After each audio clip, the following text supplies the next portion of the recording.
Mateus capítulo 1. Vamos meditar aqui um pouquinho na palavra de Deus. Mateus capítulo 1. Quem achou, diga amém. Vai estar aqui na tela também, que é um livro de genealogia. Você sabe que Mateus é o livro que apresenta Jesus como Rei dos Reis. O livro de Mateus apresenta o reino de Deus. E Mateus escreve para os judeus. E ele escreve diferente de Marcos. Marcos não foi discípulo de Jesus. Marcos e Lucas foram discípulos de Pedro e de Paulo. Mateus e João foram apóstolos de Jesus. Marcos escreve para o mundo gentio. Agora Mateus escreve esse livro para o judeu. E porque ele escreve para o judeu, ele começa com a genealogia, para provar para o judeu que Jesus era da linhagem de Davi, da linhagem que era da tribo de Judá. E aí ele escreve esse livro e ele começa com a genealogia. Mateus é muito interessante, porque Mateus era tido como traidor da pátria. Mateus era cobrador de impostos. Ele cobrava imposto do seu próprio povo para Roma. Então o povo odiava o romano, mas odiava mais ainda o cobrador de impostos. No meio dos apóstolos de Jesus tinha um que era Zelote. Zelote era como se fosse uma seita de judeus ortodoxos, judeus radicais, que queriam a todo custo se ver livre do domínio de Roma. E você sabe que os judeus não podiam andar armados, só quem tinha arma eram os romanos. Mas os judeus zelotes andavam com um punhal nas suas túnicas, e diz que mataram muita gente com aqueles punhais. Eles eram bravos, eles eram patriotas assim, ao extremo, radicais. Talvez, só para uma referência, como o Talibã, que defende, e mata as outras pessoas. Eles eram assim, eles queriam se ver livre de Roma. E Jesus chega e fala assim: eu quero você como meu apóstolo. E aí Deus chama um zelote e faz conviver com um cobrador de impostos. Pense bem, esse é o poder do evangelho, irmãos, de mudar os nossos corações. Não importa. Jesus vem, transforma a gente e faz nós nos convivermos com os diferentes, diga aleluia. Faz nos conviver com os que não se parecem conosco, não gostam das mesmas coisas que nós, mas nos encontramos na palavra de Deus e na pessoa de Jesus. Mateus, esse camarada que era rico, muito rico, homem próspero, e ele estava lá no seu trabalho. Jesus chegou e falou assim: vem e me segue. Ele largou tudo. Você fica pensando assim, por quê? Que Jesus chamou um cobrador de imposto, um traidor da nação, um homem avarento, um ladrão, miserável, um homem que todo mundo odiava. Por quê? Porque Jesus tem chamado muitos de nós, e a gente tem falado: espera um pouquinho. Mateus, tendo tudo, ele largou tudo, ele se levantou daquela coletoria na mesma hora e foi servir a Jesus. Eu me pergunto às vezes, por que o Senhor usou essa viúva? Aí quando a gente lê, a gente descobre que são pessoas que estão dispostas a não questionar, mas a obedecer a voz do Senhor, atender o chamado de Deus. Se você está desejoso disso, vá falando no seu coração, porque você é uma pessoa que Deus vai usar muito nessa terra. Mas Mateus começa com a genealogia, começa assim o versículo 1, livro da genealogia de Jesus Cristo, filho de Davi, filho de Abraão. Ele começa em Abraão. Lucas começa em Adão. É tremendo o Novo Testamento. Por exemplo, João, olha, ele começa ali falando de Abraão. Abraão foi antes de Davi. Adão foi antes de Abraão. Agora, quando você lê o Evangelho de João, João começa antes da terra existir. João começa o seu livro: no princípio era o verbo, e o verbo era com Deus, e o verbo estava com Deus. João vai na eternidade que nem existe ainda, a eternidade da eternidade, lá atrás. Olha que profundidade. E começa assim os evangelhos. Cada evangelho tem a sua característica muito específica. Mas aqui ele começa dizendo: o filho de Abraão, olha o 2. Abraão gerou Isaac, Isaac gerou Jacó, Jacó gerou Judá, que é José, Jacó, Judá e seus irmãos. Judá gerou quem? Tamar, e a Pérez, e Zera. Zera gerou Esrom, Esrom gerou Arão. Arão gerou Aminadab, Amazon, Salmão. Agora olha os 5. Salmão gerou a Raabe e a Boaz. Gerou de Raabe a Boaz. Este de Ruth gerou a Obed e Obed a Jessé. Quem foi Jessé? Pai de Davi. Agora você vê que no versículo 5 fala Raabe. Alguns historiadores acreditam que é Raabe de Jericó, a prostituta. Outros já acham que é outra Raabe. Mas quando a gente lê isso aí, eu penso também, a Raabe prostituta, se você olhar no Heróis da Fé, lá em Hebreus 11, você vai ver o nome da prostituta lá. E quando eu leio, eu vejo Raabe fazendo parte da genealogia da família de Jesus Cristo, o Salvador do mundo, o Rei dos Reis e Senhor dos Senhores, eu fico lembrando daquele texto de Coríntios, onde Coríntios diz assim, que Deus chama as coisas loucas do mundo para confundir as sábias. Quem chamaria uma prostituta, uma mulher da vida, para fazer parte da sua família, da sua genealogia? Com isso aqui eu entendo que não importa a sua vida passada, o que importa é daqui para frente. Não importa o que você vai fazer com o que você fez, o que aconteceu, cada um aqui tem uma história de vida. Cada um aqui tem uma história no passado, tem um passado, vamos dizer assim, mas não importa para Deus. Quando eu leio esse versículo, Salmão gerou Raabe, Boaz, e ele faz parte, pai de Jessé, pai de Davi, que é pai, o patriarca de Jesus Cristo. Jesus está falando conosco, o Espírito Santo está dizendo conosco, que não importa o seu passado, o que importa é hoje, e o que você vai fazer daqui para frente. Ele diz lá em Coríntios 1, vou ler aqui rapidamente, Coríntios 1, versículo 27, ele diz assim, pelo contrário, Deus escolheu as coisas loucas do mundo para envergonhar as sábias, escolheu as coisas fracas do mundo para envergonhar as fortes. Deus escolheu as coisas humildes do mundo, as desprezadas, aquelas que não são, para reduzir a nada as que são, a fim de que ninguém se vanglorie na presença de Deus. Ou seja, até a fé que temos é dada pelo Espírito Santo de Deus. A salvação é graça, não vem por obras para que ninguém se glorie. Qualquer pessoa, irmãos, que acha que ele é justo, ele é um tolo, ele está se enganando. Porque até a salvação que temos é favor imerecido, graça. É Deus te dar o que você não merece. Está entendendo? Então, irmãos, olhe bem como que é Deus poderoso. Ele pega uma prostituta, uma rejeitada, uma mulher da vida. Irmãos, ainda mais o seguinte, se Raabe de Jericó era de uma cultura cananeia, uma cultura que aceitava com mais facilidade o leproso, a prostituta. Agora ela foi inserida numa comunidade, os judeus, os hebreus, onde a rejeição era grande para esse tipo de atitude de pessoa. Era difícil. Você sabe que o mundo oriental, por exemplo, os muçulmanos, a religião muçulmana, que adora Alá, que tem Maomé como seu profeta, eles não aceitam o homossexualismo.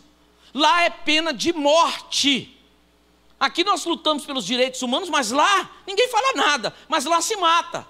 Talibã se pegar, mata. Não tem tolerância. O cristianismo não, vem se quiser, aceita se quiser, faz se quiser, você é livre. Mas nessa tarde, a primeira lição que eu tiro nesse texto é que não importa o nosso passado, importa o que nós vamos fazer com a nossa vida daqui para frente.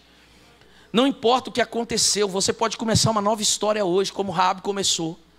Você pode escrever uma nova história no seu casamento, você pode escrever uma nova história na sua vida espiritual. Tem gente que vive do passado, lembrando, eu era, eu tinha, eu fazia, eu podia. Isso aí não leva a gente a lugar nenhum. Quem vive de passado todo mundo sabe, é o dito popular, é museu. Nós vivemos, irmãos, olhando para Cristo, caminhando e discernindo o que está acontecendo à nossa volta, discernindo os tempos, as estações. É assim que Jesus falou, né? E aqui diz, ele gerou a Raabe, essa mulher que ninguém dava nada. Quando ninguém te der nada, saiba que Jesus vai te dar alguma coisa. E às vezes as pessoas vão olhar para você e vão fazer, mas ela, como que pode? Aquela ali, aquele ali, como que pode? Fala, irmão, fale com Jesus. Fale com Jesus. Quando Saul foi na casa de Jessé, escolheu um rei, Samuel foi na casa de Jessé, Samuel foi na casa de Jessé, escolheu um rei. Primeiro veio o seu irmão mais alto, forte, bonito, ele olhou e falou: estou diante do rei de Israel. O Espírito de Deus, Deus fala com ele: Samuel, Samuel, não olhe a aparência, porque eu não olho a aparência, eu olho o coração. Esse não é o meu escolhido. E passa 1, passa 2, passa 3, passa 4, passa 5, passa 6, passa 7. E Deus fala: nenhum desses. Aí ele vira para o pai de Davi e fala assim: acabou seus filhos? Acabou. Olha, mas Deus está falando que não acabou. Ah não, tem um outro. Tem um bastardo. Tem um Zé Ninguém. Tem um que está lá no campo cuidando das ovelhinhas. Então chama. Quando ele vem um menino pequeno, ruivo, cheio de sarnas vermelhas, avermelhado e tal, de boa aparência, diz a Bíblia. Quando Samuel olha para ele, o Espírito de Deus fala: você está diante do rei de Israel. Deus não olha a aparência, Deus olha o coração do homem. E a pessoa que tem Deus no coração, as atitudes dela, não vem para cá falar que você tem Deus se as suas atitudes não correspondem. É igual amor de casal. Ah, esse homem me ama, mas não me trata bem, não cuida de mim, não zela por mim, não sabe, não dá palavra de validação. Esse amor, meu irmão, eu não quero, nem ela, suporta, mas não quer. O amor verdadeiro é aquele que se manifesta em palavra, se manifesta em atitude. Meus irmãos, de Salmão gerou a Boaz. Boaz foi um grande homem no meio do povo de Deus, um homem próspero, muito abençoado, mas começou ali em Raabe, porque ela se deixou tratar, ela não ficou olhando. Sabe, irmãos, às vezes a gente está muito preocupado com pessoas que estão dando pedrada na gente, e essas pessoas que dão pedrada, elas não fazem nada por você, nem por mim, nem por ninguém, nem pela igreja. A única coisa que serve essas pessoas que dão pedrada, eu glorifico a Deus até para a vida delas, é que elas nos fazem orar mais, buscar mais e sermos mais abençoados ainda. Eu não tento entender, eu não estou entendendo. Não é para você entender, é para você aceitar, é pela fé. Fica tranquilo. Fica tranquilo. O que eu aprendo aqui, que não importa o que passou, importa o que eu vou fazer hoje. Levante a mão direita aos céus, vamos profetizar. Diga: meu Deus, me dá força para começar um novo processo na minha vida, a partir de hoje, em nome de Jesus. Aleluia. Tem gente que fica chorando mágoas, irmãos. Não sei o que fez comigo, não sei o que. Irmão, pelo amor de Deus, isso aí não leva a gente a nada.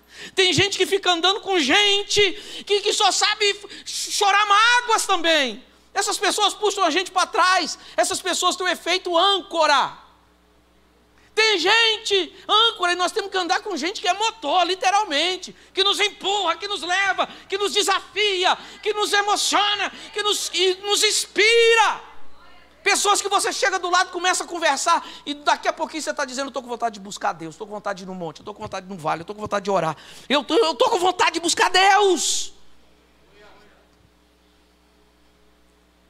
Pessoas que nos motivam, sabe, irmãos? Não importa o que aconteceu, aqui diz aqui, Salmão gerou a Raabe.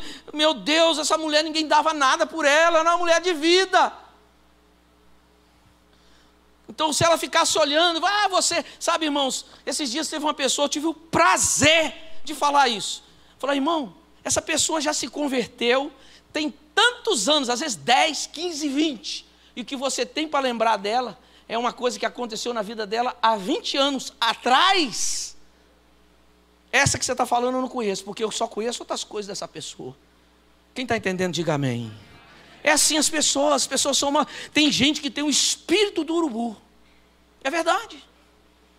Ele vai olhar para a sua vida, mas ele vai procurar algo podre. Mas ele não olha para dele. Ele pode chegar num jardim cheio de flores.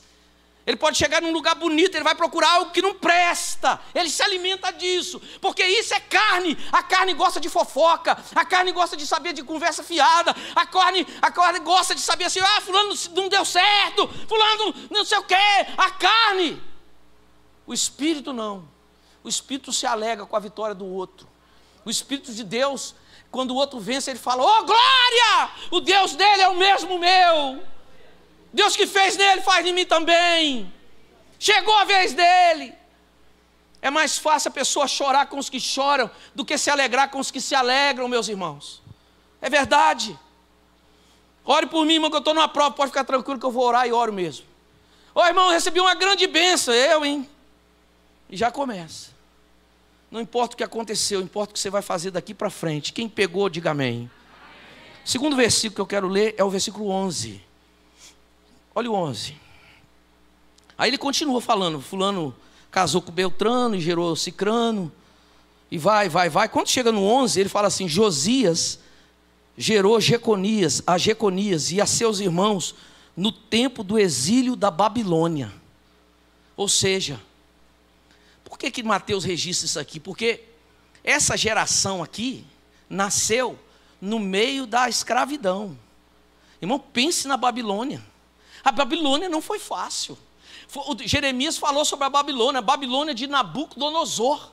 O homem era, irmãos, um imperador, ele conquistou Judá e levou as pessoas escravas, irmão. A Babilônia era terrível. A Babilônia batia neles e falava assim, canta para nós, queremos ouvir a igreja cantando, debaixo de chicote. E eles dizem que eles tinham que cantar, mas depois eles pegavam as harpas, os salgueiros, e pendurava nas árvores, assim, nos salgueiros, as harpas, os violões, os baixos, as baterias, pendurava ali e choravam e dizia, como posso cantar na Babilônia, em terra estranha, se eu tenho saudade de Jerusalém? Eles sonhavam com a pátria de Jerusalém, que estava longe, distante.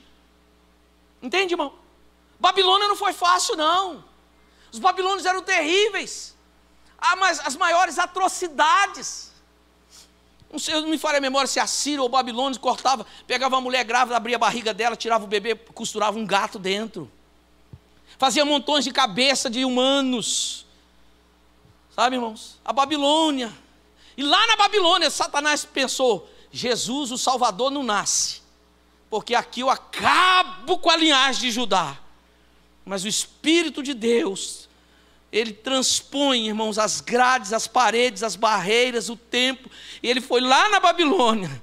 E ele cuidou de tudo para que a geração do Messias perpetuasse. Talvez você está num cativeiro, você está vivendo o pior momento da sua vida, o pior momento da sua história, do seu casamento. E nessa tarde o Senhor manda te falar que a mão dele está estendida, é só você segurar. Porque aí, sabe, irmãos, Jeremias se levanta e fala assim, Jeremias era contrário. Quem está recebendo, diga amém. Quem está entendendo, diga aleluia. Jeremias era contrário a todos os outros profetas. Os profetas, eles só chegavam e falavam assim, ó, é vitória purinha, varão, é só vitória. Aí Jeremias chegava e falava assim, não é só vitória não, é só derrota. Se for nesse sentido que eles estão falando, é só derrota. Eles falavam assim, Deus vai nos libertar daqui. Jeremias chegava e falava, não vai não.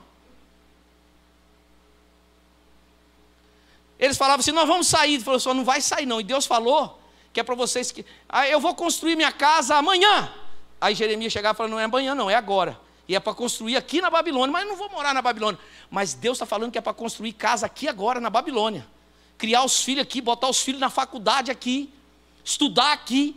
É para vocês ficarem aqui na Babilônia. Vocês vão sair, mas não é agora.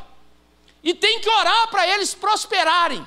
Porque na medida que eles prosperarem, vocês prosperam também. E eles pegavam Jeremias e ó, Jeremias sofreu.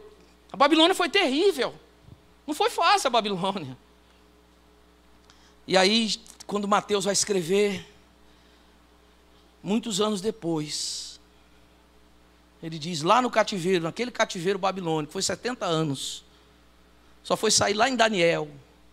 Quando Daniel vai ler a Bíblia, a Torá, a lei, ele vai ler e faz as contas e fala, ó, está dizendo aqui que duraria o cativeiro babilônico 70 anos, já deu. E aí eles começam aquele processo que você conhece a história. Primeiro lugar, para a gente encerrar, primeiro lugar, não importa o seu passado, importa o que você vai fazer de hoje para frente. Segundo, não importa o que você está vivendo, segure na mão de Deus, como diz o nosso hino. Segure na mão de Deus para valer. Comece a orar, comece a buscar a Deus, comece a levar Deus a sério. Renuncie o que tiver que renunciar, se acerte com teu Deus e siga. Em terceiro lugar está no versículo 16. Coloque aí, Débora.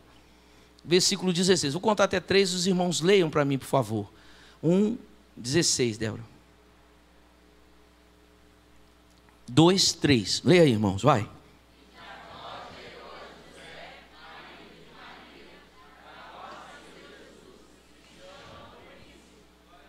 Cristo é o nome grego de Yeshua, de Josué. Hebraico é Yeshua, né? E no grego é Jesus. É a tradução. não tinha Jesus na família de José. Não tinha. Como se colocava o nome? Aconteceu um fato, colocava o nome na criança. Tinha um parente, colocava o nome. Uma revelação, colocava o nome. Por exemplo, Moisés recebeu o nome de Moisés, por quê? Significa o que, Moisés? Tirado das águas. Jacó recebeu o nome de Israel, príncipe de Deus. Por quê? Porque lutou com um anjo e venceu. Então, os nomes, se você olhar na Bíblia, quase todos, uma grande maioria, é um fato que aconteceu. Era uma tradição de família. Meu avô se chamou Tercício, então talvez eu me chamaria Tercício Neto, se fosse naquela época, né? E assim ia, a situação aquele. José era um nome comum, irmãos, tinha muito José. Maria, meu Deus, tinha muita Maria. Judas, você pensa que é um nome, tinha Judas a besta, tinha até apóstolo de Jesus, chamava Judas. 2. Então, vários nomes. Agora, na genealogia, veio um anjo, apareceu para José, quebrou uma tradição. É um dos ensinamentos desse versículo. Chegou para José e disse para ele: ó, José, a Maria está grávida mesmo, e ela não te traiu, ela não dormiu com homem nenhum, ela é virgem. Maria é virgem, José, tá bom? Olha, mas como que é isso? O que está nela é a sombra do Altíssimo. Meu Deus, o que é isso? É isso mesmo, é o poder do Espírito Santo que está sobre Maria. Pode aceitar. Precisou de um anjo vir, porque, pense bem, ele namorava com ela, era noivo dela, tinha compromisso com ela, nunca tocou nela, de repente ela aparece grávida. Ele disse: ela me traiu. Mesmo ele sendo um homem bom, um homem piedoso, mas diz a Bíblia que um anjo visita José de noite, e diz: José, calma seu coração, ela não te traiu. Isso aí é único, e é o Espírito Santo que está no ventre dela. E você vai botar o nome do menino de Yeshua. Mas não tem Yeshua na minha família, não tem Aquiles na minha família, mas ele vai se chamar Aquiles. Eu escolhi Aquiles. Está entendendo? Não tem tradição isso, a história não tem isso.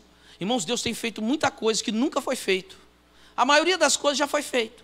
A maioria das lutas que você passa e eu passamos, alguém já passou, está passando do nosso lado, às vezes já passou e vai passar ainda. Entendeu? Esse problema com luta, com enfermidade, isso não é privilégio seu não. Esse irmão do lado aí não fala, mas ele também tem. Aleluia, diga glória a Deus. É verdade. Problema com financeiro, graças a Deus, esse irmão do lado não tem, mas talvez você tenha. Entendeu? As lutas vão se repetindo, é cíclico, muitas delas. Agora tem coisas que Deus faz, irmão, que nunca foi feito. E Deus está fazendo e continuará fazendo. E Ele quebra a tradição e fala: mas nunca vi isso. Pois é, Deus, eu quero te dizer, da parte do Espírito Santo está falando comigo, que Deus está doido para fazer coisas, está com desejo de fazer coisas que você nunca soube que nem existia. Aleluia. Coisas grandes na nossa vida. Sabe, às vezes Deus quer colocar em nosso espírito uma ousadia para nós pedirmos algo que ninguém nunca pediu, ninguém nunca falou. E Deus quer que façamos isso, forte isso. Mas José disse: mas espera aí, rapaz, como é que é isso, Maria? Você está grávida? O que aconteceu? Ela disse: a sombra do Altíssimo me envolveu. Mas isso é complicado, Maria, como é que é isso, pelo amor de Deus? E ele falou assim: eu vou deixá-la, eu vou afastar para que não aconteça nenhum mal. E naquela noite Deus visita José e fala: José, não vai embora não, porque ela é uma mulher santa. Depois que teve Jesus, ela ficou grávida, e ela teve muitos filhos. Jesus tinha irmãos, irmãs. Quando Jesus volta na terra dele, Jesus diz a Bíblia que ele, em Marcos, acho que 6, ele não pôde fazer milagres, porque eles ficavam olhando para ele e falavam: mas não é o filho de José? Mas não é o filho de Maria? Como é que faz essas coisas? E eles deixaram a incredulidade entrar no coração deles. E diz a Bíblia que Jesus não pôde fazer milagres. E eles diziam assim também: mas não é o irmão de fulano?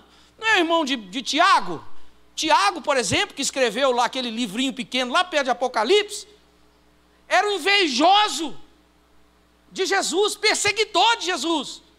Ele ficava falando para Jesus: rapaz, lá de ser Aparecido, essas coisas que você faz, por que você fica fazendo escondido? Faz para todo mundo ver, já que você quer se aparecer. Leia a Bíblia, você vai ver. Agora, depois que Jesus morre e ressuscita, Tiago se converte. E se converte mesmo, irmãos. E ele se torna o pastor. Você está pensando que era Tiago, que era os apóstolos, os pastores da igreja de Jerusalém, a principal igreja? Não. O pastor até morrer da igreja de Jerusalém foi Tiago. E ele escreveu essa carta, perto de Apocalipse de Tiago, que é uma carta pastoral, convertido. E ele nem fala de Jesus como meu irmão. Ele fala assim, ele é meu Senhor. Já muda tudo. Quando a gente converte, a gente muda. Diga aleluia.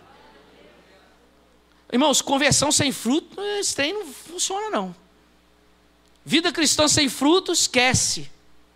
Entra janeiro de um jeito, chega dezembro, pior ainda, esquece, que conversão nada. A Bíblia diz assim que pelos frutos se conhece a árvore. Eu quero ver seus olhos brilhando como fogo, apaixonados pelo Senhor. É o que eu quero ver. Quero ver você transformado, cheio do Espírito Santo, próspero, abençoado, aleluia, cheio de Deus, tendo testemunho e experiência para contar.